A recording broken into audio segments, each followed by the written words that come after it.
मंडळी, नैसर्गिक, ताजे आणि पौष्टिक गावरान पक्षी हवे आहेत का? तर एकच नाव लक्षात ठेवा. गजानन पोल्ट्री फार्म, यमगे, तालुका कागल, जिल्हा कोल्हापूर. होय, इथे मिळतात सर्व प्रकारचे गावरान पक्षी, तेही योग्य दरात.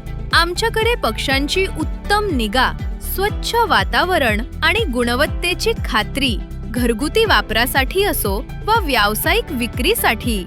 गजानन पोल्ट्री फार्मवर तुम्हाला मिळेल विश्वासार्ह सेवा आणि दर्जेदार पक्षी. आता गावरान अंडी आणि पक्षी घ्या थेट फार्मवरून. ताजेपणा, चव आणि आरोग्य सगळं काही एकाच ठिकाणी. तर भेट द्या गजानन पोल्ट्री फार्म, यमगे, तालुका कागल, जिल्हा कोल्हापूर. प्रोप्रायटर गजानन विठ्ठल पाटील. कॉल नाव 7821896006. गजानन पोल्ट्री फार्म, गावरान चवीचा आणि आरोग्याचा खडा पत्ता.